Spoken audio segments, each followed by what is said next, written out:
fête de l'Assomption de Marie, le 15 août.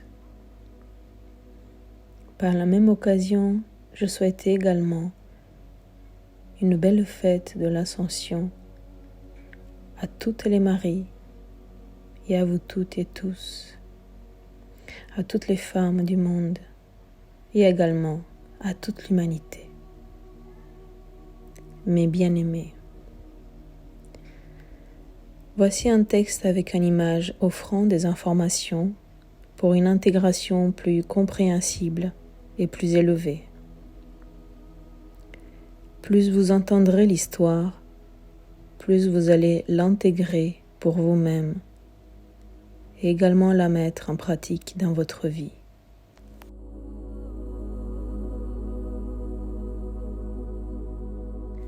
Il était une fois, il y a plus de 2000 ans, une femme et une mère hors du commun, devenue un exemple universel, dévouée à l'amour. Donc nous célébrons à la fois la mort, la résurrection, mais aussi l'entrée au paradis avec son couronnement. Il s'agit d'une figure essentielle de toutes les religions terrestres et célestes à travers sa grâce, sa présence prestigieuse et miraculeuse, son assomption à travers son corps, son âme et son esprit. Elle nous a montré qu'il est possible de vivre dans la foi et d'accueillir le processus de l'Assomption à travers un corps. Et cela est devenu une grande inauguration. Ainsi est devenu le 15 août la fête de l'Assomption de Marie, mais aussi celui du monde. Et ceux qui entendent l'appel peuvent suivre le même chemin et ou prendre son exemple. Cependant, cela ne fut pas simple pour Marie de réaliser à cette époque très troublée cette divine transformation, mais cela a été possible pour elle. En effet, ce qui la caractérisait, c'était sa foi et sa fidélité à un Dieu créateur, peu importe les épreuves, mais pas n'importe quelle épreuve, et pas n'importe quelle foi, une foi transcendantale.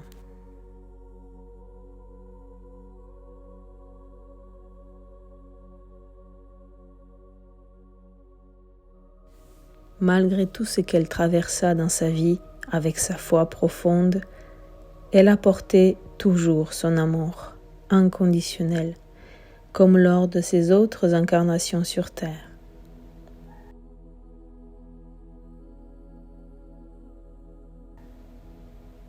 Il y a plus de 2000 ans, elle a accueilli son Fils bien-aimé, Christ Jésus, le Fils de Dieu, créateur de toutes choses. Au cours de ses multiples incarnations, à travers plusieurs corps qu'elle a eus et qu'elle a, elle agit pour que le monde puisse conserver la foi en vue d'une élévation suprême de l'humanité. Pensez-vous que cela soit facile pour une mère, surtout à cette époque où tous ceux qui avaient foi en Dieu étaient traqués, harcelé, crucifié, de voir son propre Fils bien-aimé Jésus crucifié sous ses yeux? D'ailleurs, n'importe quelle mère, voyant son fils, son enfant souffrir, mourir, bien sûr, même si Jésus il a ascensionné, a la possibilité de choisir plusieurs chemins de choix de vie. Soit elle continue à souffrir et à s'apitoyer sur elle-même, étant dans le regret, soit avec grâce et foi, elle continue le chemin de son éveil et de sa propre transformation ascensionnelle d'assomption. Et c'est ce qu'a fait Marie à cette époque et lors de plusieurs incarnations où elle est apparue en toute discrétion pour œuvrer pour ses enfants bien-aimés. Depuis, en plus de ses incarnations et ses réincarnations, elle s'est montrée dans le monde entier, avec différents visages, signes, présages et annonciations, pour offrir des multiples élans et inciter ses enfants bien-aimés à la prière, à la pénitence, à la foi et à l'éveil intérieur soutenu en permanence par la source suprême, Dieu Mère Père.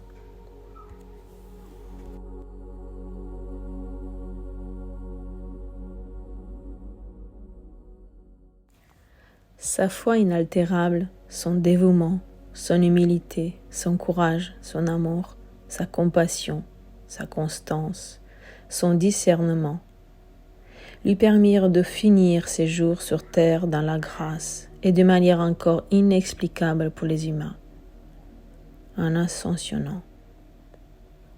Les apôtres qui étaient auprès d'elle n'avaient pas des mots pour expliquer cette ascension immaculée hors du commun, puisqu'après sa mort, le corps a disparu, laissant apparaître un rayon éclatant de lumière à ce moment-là. Tous ceux qui croyaient en elle comprenaient que Marie avait vécu le processus de l'Assomption pour s'élever, transcender, rejoindre son Fils bien-aimé, pour être au ciel et surtout pour aider l'humanité de manière encore plus large, plus haute, plus élevée.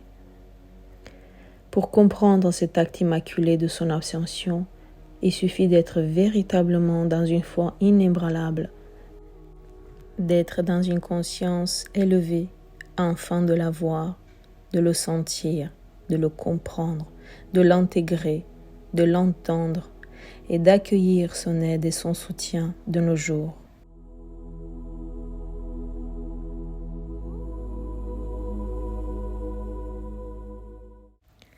Marie fut ainsi élevée vers le ciel, en corps et en âme, par une Assomption pour l'Immaculée de Conception Marie, qu'aujourd'hui c'est la Mère divine et universelle. Son Fils bien-aimé Jésus, Christ et Dieu le Père a fait appel à Marie à travers cette Assomption pour les rejoindre et aider l'humanité. Chaque être peut accéder à cette ascension ou assomption dans la rédemption et la foi immaculée. Le plus important, c'est d'être sincèrement dévoué et d'avoir foi en sa divinité et à la source suprême, Dieu, Mère, Père, pour que l'harmonie soit. Cependant, ce n'est pas le seul chemin de l'assomption. Plusieurs êtres ont pu ascensionner ou assomptionner, mais tous ceux qui ont réussi ont préféré demeurer généralement discrets et ou ne sont pas aussi connus que Marie ou Jésus.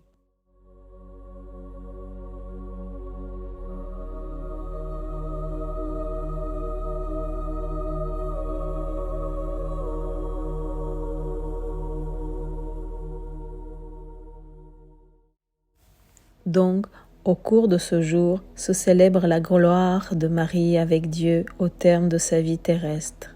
Marie, avec toute sa dévotion immaculée, durant toute sa vie terrestre, par l'évidence de sa foi divine au moment de son élévation et de son union avec le Tout, est passée à la phase de l'Assomption, pour rejoindre sa véritable place auprès de la source suprême Dieu Mère Père. Marie, après son Assomption, est donc devenue Mère divine universelle, en union avec la source suprême Dieu Mère Père, Dieu la Mère, et en union avec Dieu le Père, qui est un auprès de tous les anges et archanges qui œuvrent en leur nom.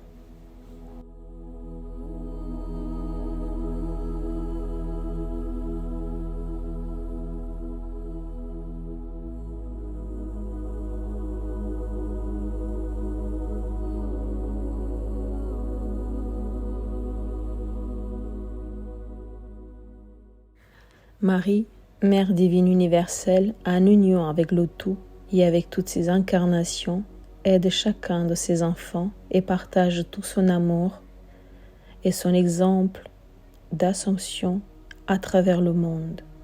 Elle leur communique une confiance et une foi immaculée, afin qu'ils puissent s'éveiller et retourner à leur véritable source divine, peu importe où l'être a choisi de s'incarner. C'est que Marie, Mère divine universelle, conseille à tous ses enfants bien-aimés, mes bien-aimés, enfants de lumière, soyez convaincus de votre divine présence, avec bienveillance et sagesse élevée, et vous verrez que, naturellement, par votre douce présence, humble, divine, diplomate et consciente, des améliorations inexplicables agiront en vous-même, tout autour de vous et dans le monde. Cependant, un nombre élevé d'enfants divins doit continuer à s'élever pour que l'équilibre s'installe sur terre. Transforme-toi et le monde se transformera. Élève-toi et le monde s'élèvera. Accède ton assomption et le monde va suivre le chemin de l'assomption. Ta graine divine de lumière a besoin d'être arrosée, soignée, protégée, encouragée, motivée, pour qu'elle pousse et qu'elle puisse s'épanouir, pour créer des champs de vivants de lumière dans le monde. Oui, il est très important de garder la joie, l'émerveillement, le processus évolutif activé et que cela se passe aussi et surtout dans soi-même. En chacun, il y a une semence divine, un Dieu, un maître, un être de lumière qui souhaite communiquer et vous enseigner pour que vous puissiez devenir cet être unique au monde et ensuite partager votre unicité.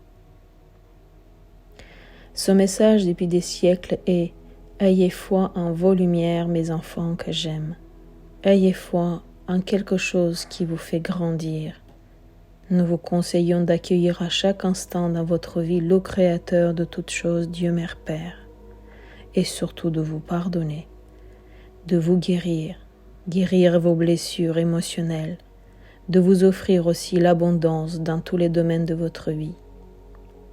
Oui, c'est possible. Soyez bon et bonne, humble, compatissant et compatissante en toutes les circonstances. Et pour vous rappeler de cela, je vous poserai toujours une rose blanche sur votre chemin.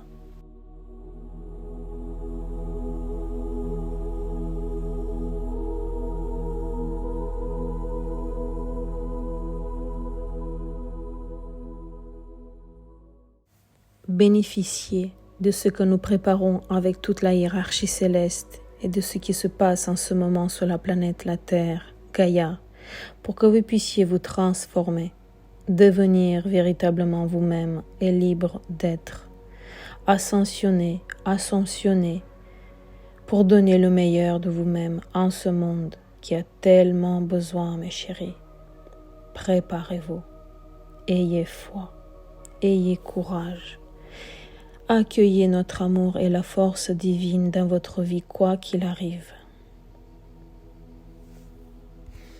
Après ces mots de grâce de notre Mère divine universelle, j'aurais aimé rendre grâce de son existence, de notre sublime Mère de Dieu, pour nous combler de son pur amour. Gratitude d'être là à chaque souffle de notre vie et de nous aider à être ce pur amour. Je rends grâce à vous toutes et tous, chères femmes divines, et à vous aussi, chers précieux hommes, ici sur terre, pour votre amour, pour votre dévotion, pour votre persévérance. Gratitude à toutes celles et ceux qui ont foi, à nous tous. Grâce à chacun de nous, ici ou ailleurs, nous faisons évoluer le monde qui se trouve dans soi, qui fait partie du passé présent et vers le futur meilleur. Pour un monde de paix et d'équilibre dans tout ce qui est. Au nom de ma propre matière, je te rends grâce pour notre union, chère Mère divine universelle, et pour notre œuvre quotidienne sur le monde et les multiples temps, une passion merveilleuse, divine, indescriptible.